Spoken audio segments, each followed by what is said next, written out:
தமிழ் திரையுலகில் நடிகர்களை தாண்டி திரைக்கு பின்னால் வியக்க வைத்தவர்களின் உழைப்பை யாரும் பாராட்டாமல் இருந்ததில்லை. சிலரது பெயர்கள் கவனிக்கப்படாமல் இருந்திருக்கலாம். சினிமாவில் நடிகர்களின் முக பாவனையில் இருந்து அவர்கள் அணியும் உடை வரைக்கும் மக்களை கவரும் வகையில் இருப்பதை அறிவோம். அதற்கு முக்கிய காரணமாக இருப்பவர்கள் மேக்கப் மேன்கள். சினிமாவில் மேக்கப் மேன்களின் வாழ்க்கை குறித்த படங்களோ அவர்களின் கதையோ கேட்பது குறைவுதான். ஆனால் மேக்கப் மேனாக வாழ்க்கையை தொடங்கி காமெடி நடிகராகவும் வலம் வரும் senior makeup man Bujji Babu தனது சினிமா வாழ்வில் நடந்த அனுபவங்களையும் கசப்பதமிழ் திரையுலகில் லெஜண்ட் நடிகர்களான எம்ஜிஆர், ரஜினி, கமல், பிரசாந்த், விஜய் போன்ற நடிகர்களுக்கு மேக்கப் மேனாக இருந்தவர் புஜ்ஜி பாபு.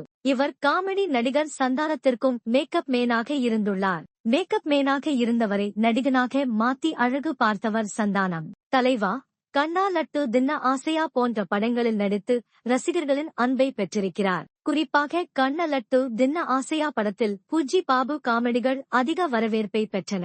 அதற்கு காரணம் சந்தானம் என்று புஜ்ஜி பாபுவே தெரிவித்திருக்கிறார். மேலும் சந்தானத்திற்கு 15 வருடங்களாக மேக்கப் மேனாக இருப்பதாக அவரே தெரிவித்துள்ளார். தனது சினிமா அனுபவங்களை பகிர்ந்த புஜ்ஜி பாபு நடிகர் கமல் குறித்து மனம் திறந்து பேசியுள்ளார். அதில், கமல் சார் நடித்த விக்ரம் படத்தில்தான் மேக்கப் மேனாக இருந்தேன். அதற்கு முன்னாடி பல படங்களில் இருந்திருக்கிறேன். விக்ரம் படத்தில் மேக்கப் மேனாக இருந்தபோது ஜெய்ப்பூரில் படப்பிடிப்பு நடந்தது.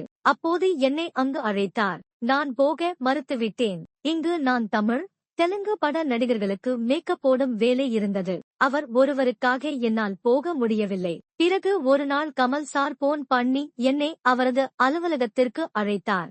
நானும் அவரை பார்த்து பேசினேன். அப்போது எனக்கு மேக்கப் மேனாக வருவீர்களா என கமல் சார் கேட்டார். நான் அவரிடம் உங்களுக்கும் எனக்கும் செட் ஆகாது சார் என்று கூறிவிட்டு வந்துவிட்டேன். நான் அவரிடம் வேலை கேட்டு செல்லவில்லை. வேலை கேட்டு சென்றால்தான் பயப்பட வேண்டும் என புஜ்ஜி பாபு தெரிவித்தார்.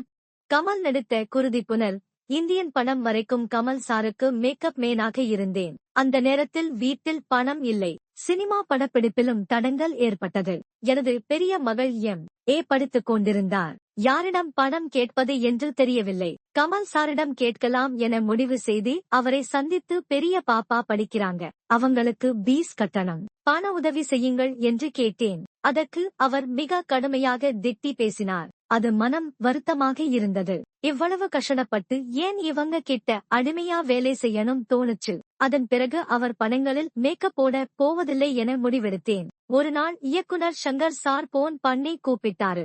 ஏன் கமல் சாருக்கு மேக்கப் போட வரலை என கேட்டார். வேணாம் சார், எனக்கு அங்கு வர விருப்பம் இல்லை என கூறிவிட்டேன். ஒரு நாள் மேக்கப் சரியாக வரவில்லை என்றால் அன்று திட்டியதற்காக இப்படி பண்ற என பேசுவார் என மனதில் நினைத்து கொண்டு போகவில்லை என புஜ்ஜி பாபு தெரிவித்தார்.